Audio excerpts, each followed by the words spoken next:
Feedback is an interesting thing. It's also considered by different cultures very differently. For example, when I worked in corporate US, we were always telling feedback is a gift. Companies in most cases were motivating people to give feedback to each other and mentioned in their culture document that feedback is not critique, is actually act of care. The act of care which gives you a chance to become a better person or a better teammate. If you speak about Eastern Europe, feedback in most cases considered as negative act. So for example, in Eastern Europe somebody comes to you and saying, hey, can I give you a feedback? It means that, hey, we will have 30 minutes of uncomfortable conversation. This conversation will make uncomfortable you, it will make uncomfortable me, but what needs to be done, needs to be done. On other hand, in Asia, feedback is a totally different thing. Feedback in Asia considered as call to action, and sometimes I was surprised how people get the feedback and react appropriately. I would say sometimes they are too actively react. As you can see, as all in engineering management, feedback sounds simple but in general very complex things, which depends on tons of different things and points of views. Because of this, I would like to spend a couple of minutes of your time speaking about how to give effective feedback. So nerdy.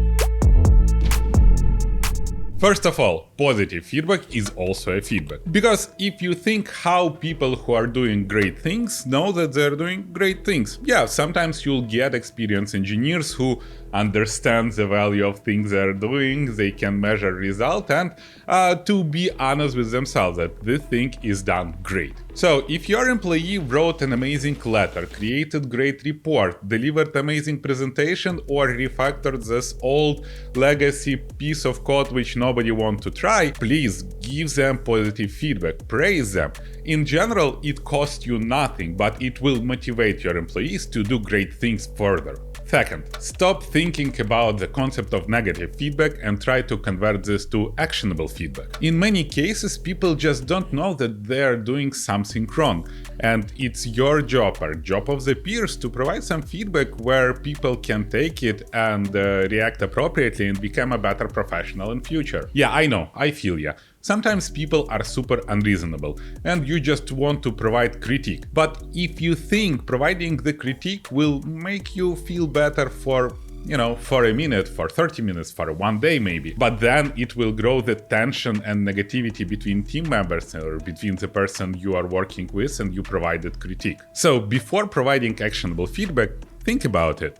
Write a sentence, read the sentence, think how the people can react it, and in this actionable feedback try to show how people can benefit from reacting differently from the situation you are discussing. For example, imagine that you have an employee who wrote, bad letter. Maybe letter was badly formatted or there were some mistakes, or, the thoughts in this letter were quite foggy. Instead of giving actionable feedback in the way, hey, your email writing skills are horrible, please improve them, you can consider something like, I've checked your last letter and I think you can benefit from improving how you deliver message next time. For example, you can format your letter a bit better so people who read it will feel more comfortable. Also, you can benefit from avoiding finger pointing and think more about situations and solutions which can prevent this in future. That will help you to be more effective communicator and avoid having conflicts with people you've mentioned in future. Third, feedback should be structured. When people think about situations, they understand it way better than some abstract thing. In my practice, I'm trying to deliver messages using SBI model. It consists of three important things. First is situation. While providing the feedback, mentioning situation which you observed will help you to build the context of this feedback, so the person understands better where this feedback is applied. Second is behavior. You're providing example of behavior in the situation which your report had. For example, reaction on find bug or maybe send message. Third is impact. What impact was done by behavior of this person? Was somebody offended? Were there any long-term implications? Some people just don't see how their word or actions impacting other people, so discussing this is very important. First, you see it right, in SBI model there is no solution. Because want you or not, giving feedback is about actually giving a feedback, not providing solution. And then this is up to the person who are receiving feedback, how to react on it, how to accept it, and then how to change their behavior. However, as a person who is providing the feedback, you can always provide an advice if the person to whom you're providing the feedback asking for them. As well as for a manager, this is a great opportunity for you to see how your report receiving and accept the feedback provided. Fifth, feedback is a great conversation opener. Basically, by providing the feedback, you can open a lot of other problems. For example, imagine that you are providing the feedback to the person who is not very cheerful to some person, or maybe being too harsh on the merge request review or other stuff. Providing this feedback can be a conversation opener about some conflicts happening in the team, which you maybe don't see, maybe some people don't understand that they have that conflict. But for you, as for a manager, that will be a great red flag on the team which you need to deal with. Always listen to the thoughts of your reports, if any, after feedback is provided. 6. You should always be open for the feedback as well and constantly search for it. As I'm always saying, lead by example. Your reports should look on you and understand that providing feedback from bottom to top is also very important, valuable, and taken care of. Your report should look on you and see that providing the feedback is okay, not for only top to bottom or to their peers, but also if the feedback provided from bottom to up, it's very valuable, it's taken into account, and you listen to them. 7. Sometimes feedback will lead to action items, and these action items should be mentioned in your one-on-one document,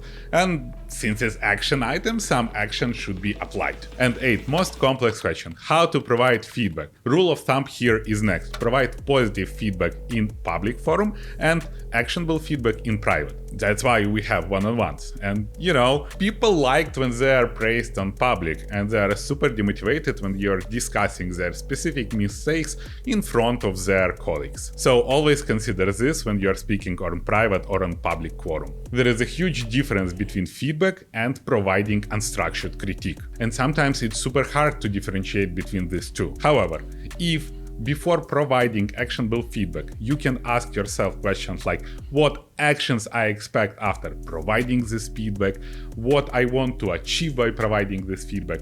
So if you can answer these questions, please go on and provide this feedback. If you are not able to answer these questions, please keep it to yourself or wait until you can answer these questions. Providing good feedback is hard, but it's essential for a good manager. And I wish you only luck on this hard and complex topic. So yeah, as always, hit that subscribe button, put your feedback to this video in comments below, and be a great manager. See you in 2 weeks. So nerdy.